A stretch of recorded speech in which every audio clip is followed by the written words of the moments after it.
Olá, meus amigos, estamos de volta com a leitura do livro Os Exilados da Capela, um livro escrito por Edgar Armand.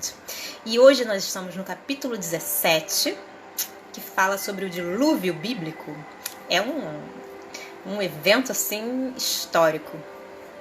Então ele começa assim: relatados assim os dois cataclismos anteriores e os acontecimentos que se lhes seguiram até o estabelecimento dos Árias nas Índias, resta-nos agora descrever o dilúvio asiático, que é aquele que a Gênese se refere, que foi o último ato do grande expurgo saneador da terra naquelas épocas heróicas que estamos descrevendo.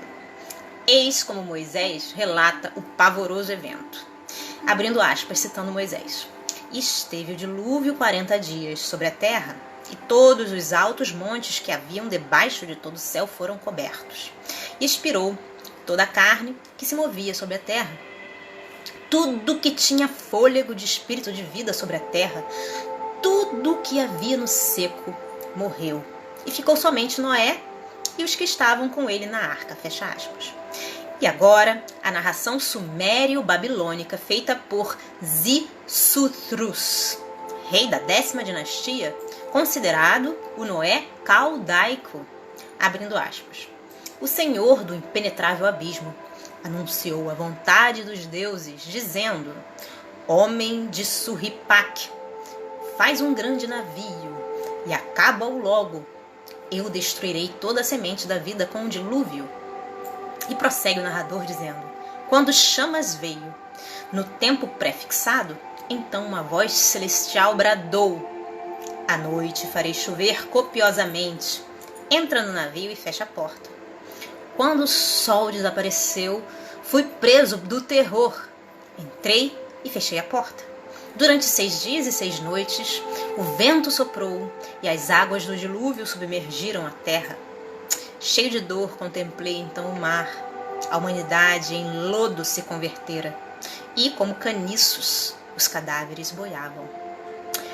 Diz a tradição egípcia, abrindo aspas, houve grandes destruições de homens causadas pelas águas.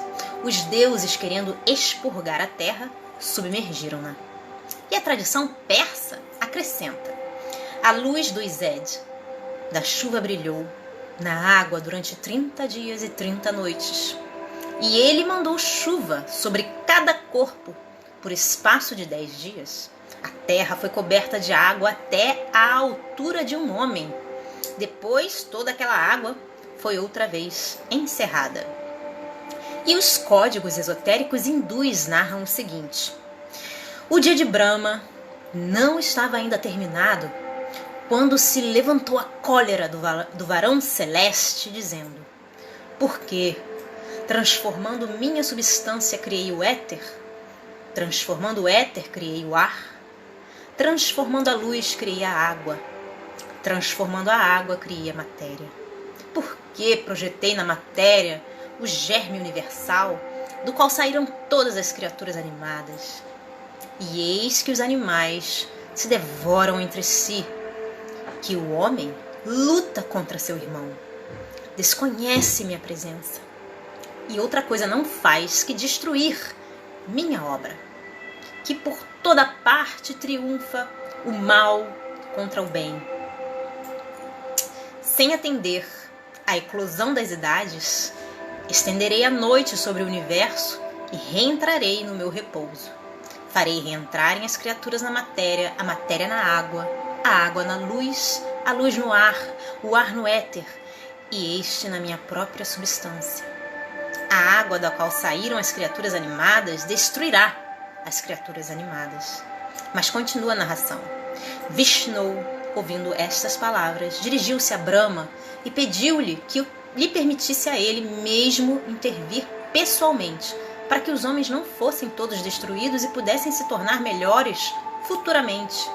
Obtida a concessão, Vishnu ordena ao santo varão Vaisvata que construa um grande navio, entre nele com sua família e outros espécimes de seres vivos, para que assim possa ser preservada na terra a semente da vida. Assim que isso foi feito, desabou a chuva, os mares transbordaram e a terra inteira desapareceu sobre as águas. E continuando, encontramos entre os tibetanos a mesma recordação histórica de um dilúvio havido em tempos remotos, o mesmo sucedendo com os tártaros, cujas tradições dizem que uma voz tinha anunciado o dilúvio. Rebentou a trovoada e as águas, caindo sempre dos céus, arrastaram imundícies para o oceano, purificando a morada dos homens. E, finalmente, o acontecimento é contado pelos chineses da seguinte forma. Quando a grande inundação se elevou até o céu, cercou as montanhas, cobriu todos os altos e os povos, perturbados, pereceram nas águas. E subindo um pouco mais, encontramos entre os tibetanos a mesma recordação histórica de um dilúvio havido em tempos remotos, mesmo sucedendo com os tártaros, cujas tradições dizem que uma voz tinha anunciado o dilúvio, rebentou a trovoada e as águas caindo sempre dos céus arrastaram imundícies para o oceano, purificando a morada dos homens. Isso está repetindo, desculpa, está no texto repetindo. Bom, vamos pular essa parte que eu já repeti. Por estes relatos diferentes, se verifica que todos os povos do Oriente conheciam o fato e se referiam a um dilúvio ocorrido nesta vasta região que vai das bordas do Mediterrâneo, na Ásia Menor, ao centro-norte do continente asiático. Em alguns destes relatos, as semelhanças são flagrantes e dão a entender que ou o conhecimento veio promanado de uma mesma fonte informativa, ou realmente ocorreu atingindo toda essa região e deixando na consciência coletiva dos diferentes povos que habitavam a recordação histórica, para logo ser transformada em tradição religiosa. Por outro lado, há vários contestadores da veracidade do acontecimento que se valem de diferentes argumentos, entre os quais este, de que chuvas, por mais copiosas e prolongadas que fossem, não bastariam para inundar a terra em tão extensa proporção, cobrindo os altos montes, como diz Moisés, ou elevando-se até o céu, como diz a tradição chinesa.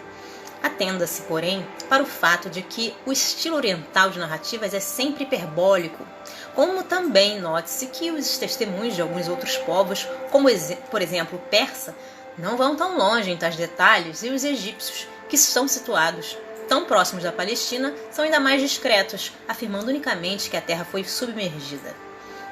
Atentando para as narrativas hebraica, hindu e sumério-babilônica, partes das quais acabamos de transcrever, verifica-se que em todas, entre outras semelhanças, existe a mesma notícia de uma família que se salva das águas enquanto todos os demais seres perecem. Julgamos quase desnecessário esclarecer que essas famílias representam a parte melhor da população que se salvou, o conjunto de indivíduos moralmente mais evoluídos ou moralmente menos degenerados, que a providência divina preservou do aniquilamento, para que os frutos do trabalho comum, o produto da civilização até aí atingida, não fossem destruídos e pudessem se transmitir às gerações vindouras. Assim também sucedeu, como já vimos, nos cataclismos anteriores, da Lemúria e da Atlântida, e assim sucede invariavelmente todas as vezes que ocorrem expurgos saneadores do ambiente espiritual planetário. A grande massa pecadora é retirada e somente um pequeno número selecionado sobrevive. Justamente como disse o Divino Mestre na sua pregação, são muitos os chamados, poucos os escolhidos. No que se refere às controvérsias já citadas, nada mais temos a dizer senão que a circunstância de estar o acontecimento do dilúvio registrado nos arquivos históricos de todos os povos referidos basta para provar sua autenticidade, como também para excluir a hipótese adotada por alguns historiadores de que essas narrativas se referem ao dilúvio universal ou a algum dos períodos glaciários a que atrás nos referimos. O dilúvio, narrado na Bíblia, representa a invasão da bacia do Mediterrâneo pelas águas do Oceano Atlântico, quando se rompeu o Istmo de Gibraltar com o afundamento da pequena Atlântida e seu cortejo de distúrbios meteorológicos. Com a descrição do dilúvio asiático, de acordo com a divisão que adotamos para a história do mundo, como consta no capítulo 3, aqui fica encerrado o primeiro ciclo, o mais longo e difícil para a evolução planetária, que abrange um período de mais de 500 bilhão de anos. E aqui terminamos a nossa leitura. Um grande beijo para vocês. Até a próxima.